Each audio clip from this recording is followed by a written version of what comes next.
Hello all. ఈ వీడియోలో కాకరకాయ కారం ఎలా చేశానో చూడండి. ఈ వీడియోలో మీకు ఒక రెమెడీ కూడా చెప్తాను, అది కూడా వినండి. ముందుగా కాకరకాయ పైన ఉన్న ఆ పీల్ అంతా తీసేసుకోవాలి. స్పూన్ తోటి తీసేసుకొని చివర్లో కట్ చేసుకొని మధ్యలో ఉన్న గుజ్జును కూడా తీసేసుకొని చిన్న చిన్న ముక్కలుగా కట్ చేసుకొని పక్కకు పెట్టుకోవాలి. తర్వాత ఒక ప్యాన్ పెట్టి అది వేడయ్యాక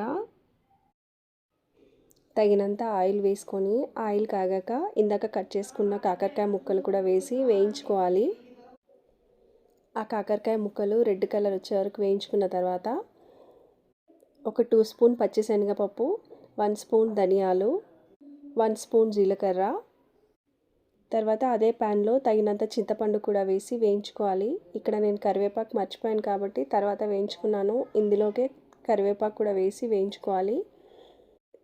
అవన్నీ వేగాక ఒక మిక్సీ జార్లోకి తీసుకోవాలి. తర్వాత పల్లీలు వేయించుకోవాలి. అప్పుడే పల్లీలు వేయించుకుంటే అందులోకి అవి సరిగ్గా వేగవు కాబట్టి నేను తర్వాత వేయించుకున్నాను ఆ పల్లీలు కూడా వేయించుకొని మిక్సీ జార్లోకి తీసుకొని అవన్నీ చల్లారాక కొన్ని వెల్లుల్లి రెబ్బలు కూడా వేసి మన టేస్ట్కి తగ్గట్టు సాల్ట్, కారం పొడి కూడా వేసి అవసరం అనుకుంటే షుగర్ వేసుకోవచ్చు. షుగర్ ఇష్టం లేని వాళ్ళు బెల్లం పౌడర్ కూడా వేసుకోవచ్చు. స్వీట్నెస్ ఇష్టం లేని వాళ్ళు స్కిప్ చేయొచ్చు. ఈ మిశ్రమాన్ని మంచిగా మిక్సీ పట్టుకోవాలి.